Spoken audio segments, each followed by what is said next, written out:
8 ലക്ഷം രൂപ ഉണ്ടെങ്കിലേ self financing medical കോളേജിൽ MBBS പഠിക്കാൻ പറ്റുമോ? 5 വർഷത്തേക്ക് ആ ഒരു ഫീസ് മതിയോ? ഇങ്ങനെ ചോദിക്കുന്ന ചില ആളുകളുണ്ട്. സത്യം പറഞ്ഞാൽ കഴിഞ്ഞ ദിവസം ഒരു പാരന്റ് വിളിച്ചപ്പോൾ ആ പാരന്റിന്റെ ധാരണ എന്താണെന്ന് പറഞ്ഞാൽ ആകെ ആ ഒരു 1 ഇയറിൽ നമ്മൾ ഫീസ് പറയണ്ടല്ലോ 8,47,000 അല്ലെങ്കിൽ 8,56,000 ഈ ഒരു ഫീസ് മതി ഒരു മോളെ അല്ലെങ്കിൽ മോനെ 5 വർഷം പഠിപ്പിക്കാമെന്നാണ്.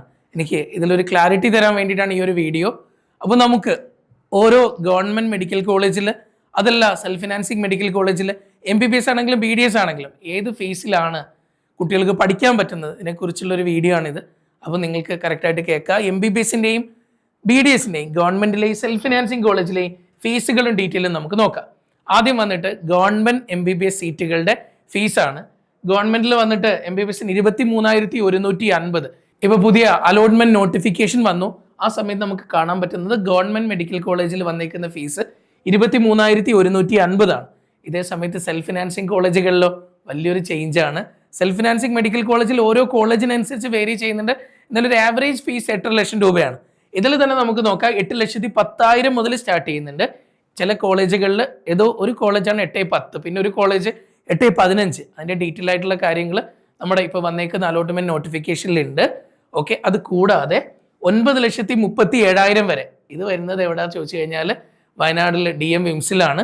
ഇതുവരെയൊക്കെയാണ് നമ്മുടെ ഒരു ഫീസ് വരുന്നത്. അതായത് സെൽഫ് ഫിനാൻസിങ് കോളേജുകളിൽ MBBS കേരളത്തിൽ വരുന്ന ഫീസ് 8,10,000 മുതൽ 9,37,000 രൂപ വരെയൊക്കെയാണ് ഫീസ് വരുന്നത്. പണ്ട് കാലത്ത് ഞങ്ങളൊക്കെ പഠിക്കുന്ന ഒരു കാലം എന്ന് പറയുമ്പോൾ സെൽഫ് ഫിനാൻസിങ് കോളേജിലൊക്കെ ത്രിതല ഫീസ് സമ്പ്രദായമാണ്. ത്രിതല ഫീസ് എന്ന് പറയുമ്പോൾ 3 തരം ഫീസുകൾ ഉണ്ടായിരുന്നു. അതായത് ഏറ്റവും ഫൈനാൻഷ്യലി ബാക്ക്വേർഡ് ആയിട്ടുള്ള ആളുകൾക്ക്, ഇപ്പോൾ നമ്മൾ BPL കാർഡൊക്കെ ഉള്ള ആളുകൾക്ക് ഇത്ര ശതമാനം സീറ്റുകൾ. അത് കഴിഞ്ഞ് റാങ്കിൻ്റെ ബേസിൽ ആ സെൽഫ് ഫിനാൻസിങ് കോളേജിൽ എത്തിയിരിക്കുന്ന ടോപ്പ് റാങ്കിൽ വരുന്ന ആളുകൾക്ക് വേറൊരു ഫീസ്. അത് കഴിഞ്ഞാൽ അടുത്തൊരു കാറ്റഗറിയിൽ വേറൊരു ഫീസ്, പിന്നെ മാനേജ്മെൻറ്റ് കോട്ട എന്ന് പറഞ്ഞിട്ട് വേറൊരു ഫീസ്. ഇങ്ങനെയൊക്കെയായിരുന്നു. പക്ഷെ ഇപ്പോഴും സത്യം പറഞ്ഞു കഴിഞ്ഞാൽ ഇപ്പോഴുള്ള കുട്ടികൾ ഭയങ്കരമായിട്ട് സ്ട്രഗിൾ ചെയ്യാണ്. നമ്മുടെ കുട്ടികൾ കേരളത്തിൽ മാത്രമല്ല ഇങ്ങനൊരു അവസ്ഥ. ഇതേ സാധനം നമ്മൾ നോക്കിയിട്ട് ഇപ്പോൾ തെലങ്കാനയിലായിക്കോട്ടെ, ആന്ധ്രയിലായിക്കോട്ടെ, കർണാടകയിലായിക്കോട്ടെ, ഇവിടെയൊക്കെ പഠിക്കുന്ന കുട്ടികളെ സംബന്ധിച്ചിടത്തോളം അവരുടെ ആ കേരള ഗവൺമെൻറ് അവിടെ കൊടുക്കുന്ന സെൽഫ് ഫിനാൻസിങ് കോളേജിൽ ആദ്യത്തെ കുറച്ച് സീറ്റുകൾ എന്ന് പറയുന്നത് വളരെ ഫീസ് കുറവിലാണ് അവിടുത്തെ കുട്ടികൾക്ക് പഠിക്കാൻ പറ്റുന്നത്. കേരളത്തിൽ മാത്രമേ ഉള്ളൂ ഇത്രയും വൃത്തിയായിട്ടൊരു സമ്പ്രദായം. സത്യം പറഞ്ഞാൽ ഇതിനെതിരെ ആരും സംസാരിക്കുന്നില്ല എന്നുള്ളതാണ് ഏറ്റവും വലിയൊരു വസ്തുത. മുന്നേക്ക് ഇത് ഉണ്ടായിരുന്നു, പിന്നെ കുറച്ചായിട്ടാണ് ഇതൊക്കെ ഇല്ലാണ്ടായി പോയത്. ഒരിക്കൽ പോലും ഇതിനെതിരെ വിദ്യാർത്ഥി സംസാരങ്ങൾ ഉണ്ടാവുന്നില്ല. അങ്ങനെ ഉണ്ടാവുകയാണെങ്കിൽ ഉറപ്പായിട്ട് ഈ ഫീസുകളിൽ മാറ്റങ്ങൾ വന്നേക്കാം. ഇനി നമുക്ക് അടുത്ത കാര്യം നോക്കാം. BDSലേക്ക് പോകുമ്പോൾ ഗവൺമെൻറ് ഡെന്റൽ കോളേജുകളിൽ 20,840 രൂപയാണ് ഫീസായിട്ട് വരുന്നത്.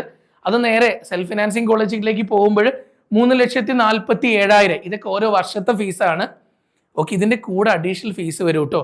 ഇപ്പോൾ ഡെന്റലിൽ വരുമ്പോൾ 20,840 കൂടാതെ ഫസ്റ്റ് ഇയറിൽ എന്ന് പറഞ്ഞു കഴിഞ്ഞാൽ ഇപ്പോൾ ലൈബ്രറി ഫീസ്, ഹോസ്റ്റൽ ഫീസ്, അങ്ങനെയൊക്കെ പറഞ്ഞ് വേറെ കുറേ അഡീഷണൽ ഇങ്ങനെ ഓരോരോ പേരുകളിൽ കുറേ ഫീസുകളുണ്ടാവും. ആ ഫീസുകളെല്ലാം കൂടെ കൂട്ടിയിട്ട് വീണ്ടും ഒരു 10 സംതിങ് ഒക്കെ ഗവൺമെൻറ്റിൽ അടയ്ക്കാനുണ്ടാവും.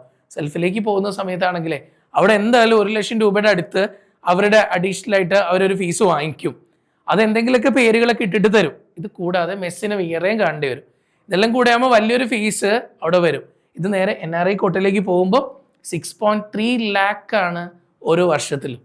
6,30,000 രൂപ. അത്രത്തോളം ഫീസ് കൊടുത്ത് പഠിക്കാൻ മാത്രം BDS ഉണ്ടോയെന്നും കൂടെ ആലോചിച്ചാൽ മതി. അപ്പോൾ ഇതാണ് നമ്മുടെ ഗവൺമെൻറ് സെൽഫ് ഫിനാൻസിങ് കോളേജുകളിലുള്ള MBBSൻ്റെയും BDSൻ്റെയും ഫീസിൻ്റെ ഡീറ്റെയിൽ.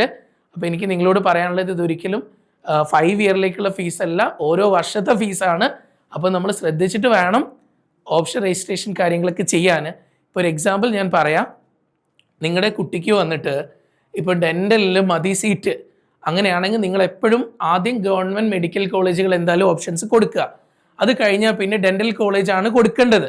അല്ലാതെ ആ സമയത്ത് നിങ്ങൾ സെൽഫ് ഫിനാൻസിങ് MBBSും കൂടെ പിന്നീട് ആഡ് ചെയ്തിട്ട് ഗവൺമെൻറ് ഡെൻ്റൽ കോളേജ് പിന്നീട് ആഡ് ചെയ്ത് കഴിഞ്ഞാൽ ചിലപ്പോഴും നിങ്ങൾ ടോപ്പിൽ നിന്നാണ് ഇങ്ങനെ ഓപ്ഷൻസ് ഇങ്ങനെ പരിഗണിച്ച് പോവുക. അപ്പോൾ നിങ്ങൾ ആദ്യം ഗവൺമെൻറ് മെഡിക്കൽ കോളേജ് കൊടുത്തിട്ടുണ്ട്, അത് കഴിഞ്ഞ് സെൽഫ് ഫിനാൻസിങ്ങിലുള്ള മെഡിക്കൽ കോളേജ് കൊടുത്തിട്ടുണ്ട്. അപ്പോൾ അവിടെ നിങ്ങളുടെ കുട്ടിക്ക് കിട്ടും, അത് ലോക്കായി. പിന്നെ താഴത്തെ ഓപ്ഷൻസ് മൊത്തം ഡിലീറ്റ് ആയി. പിന്നെ കുട്ടിക്ക് ഒരിക്കലും ഗവൺമെൻറ് ഡെൻ്റൽ കോളേജിലേക്ക് പോകാൻ പറ്റില്ല. അപ്പോൾ ഓപ്ഷൻസ് ശ്രദ്ധിച്ചിട്ട് മാത്രം ചെയ്യുക. നമുക്ക് എന്താണോ വേണ്ടത്, ഏത് കോളേജാണോ വേണ്ടത്, അത് കറക്റ്റായിട്ട് ശ്രദ്ധിച്ചിട്ട് ഓപ്ഷൻസ് കൊടുക്കാൻ നോക്കുക. Okay, thank you.